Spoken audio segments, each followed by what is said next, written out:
আমরা প্রত্যেকেই সবার সঙ্গে কথা বলি, পাড়া প্রতিবেশী, আত্মীয় স্বজন, মা বাবা, ভাই বোন, এমনকি বন্ধুদের সঙ্গে আমরা সবাই কম বেশি কথা বলি। ওকে, কিন্তু তোমরা কি জানো যে এমন একজন ব্যক্তি আছে, এমন একজন ব্যক্তির সঙ্গে আজকে পরিচয় করিয়ে দেব এই ভিডিওতে, যার সঙ্গে তুমি কথা যদি বলো তাহলে একেবারেই পাগল হয়ে যাবে তার সঙ্গে কথা বলার জন্য। জানতে চাও কে সেই মানুষ, কে সেই ব্যক্তি, কে সেই তোমার বন্ধু? ওকে, সো বলছি। এটার উত্তর হাস্যকর, আপনারা নিজেরাই আমাদের মন। ওকে, আমরা নিজেরাই নিজের সঙ্গে কথা বলি না। 99% মানুষ নিজেদের সঙ্গে কথা বলে না। হ্যাঁ, কিন্তু এটা আমাদের করা উচিত। নিজেদের সঙ্গে আমাদের অন্তত 2 মিনিট প্রতিদিন কথা বলা উচিত। এতে আমাদের কী যে লাভ হয়। আচ্ছা, গীতাতেও বলা হয়েছে যে তোমার মন পরম বন্ধু হতে পারে, আবার পরম শত্রুও হতে পারে। তাই এটাকে আমাদের শত্রু নয়, যদি না কথা বলি, এর সঙ্গে যদি আমাদের কানেক্ট না থাকি, তাহলে আমাদের শত্রু হয়ে যাবে কিন্তু। আর যদি বন্ধু হিসেবে বানাতে চাই, তাহলে আমাদের কিন্তু তার সঙ্গে তো কথা বলতে হবে। আমাদের নিজেদের সঙ্গে কথা বলতে শিখতে হবে এখন থেকেই।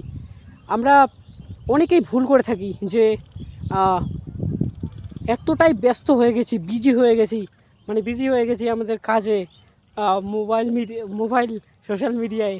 হ্যাঁ, যে আমরা সময়ে পাই না যে নিজেদের সঙ্গে একটু কথা বলি, ভালো মন্দের একটু বিচার করি, কাজ পরিকল্পনা সব কিছুই কিন্তু যদি আগে এখানে মনের সঙ্গে যদি গল্প করে সেই কাজটাকে স্টার্ট করি, আমাদের যে কনফিডেন্স লেভেল একেবারে দারুণ হবে, দারুণ।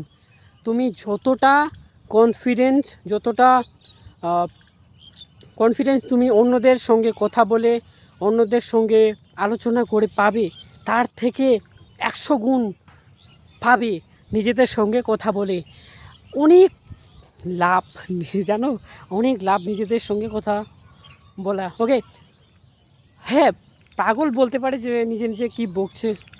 আরে এই পাগল সেই পাগল নয়, নেশা ওই পাগল নয়, এটা ভালো দিকের পাগল। ওকে, আমি অনেক যখন রাস্তা দিয়ে যাই, হ্যাঁ, চুপচাপ বসে থাকি, কিন্তু যখন মোবাইল ব্যবহার করি না। ওকে, সো নিজের সঙ্গে অনেকক্ষণ কথা বলি, এদিকে তো অনেক চিৎকার করে কথা বলি, চুপ, অনেক অত বলছি না ডিটেলসে। তাই আমাদের মন খুলে নিজেদের সঙ্গে নিজেদের সঙ্গে কথা বলো, কেউ করবে না তোমায় মানা। মন খুলে কথা বলো, কেউ করবে না মানা। এই কথাটা আগে কী ছিল তোমার জানা? সো মন খুলে কথা বলো। ওকে, এতে কনফিডেন্স তোমার হাই হয়ে যাবে, কোন লেভেলে চলে যাবে তুমি এটা বুঝতেই পারবে না। ওকে, সো কথা বলো, বাই।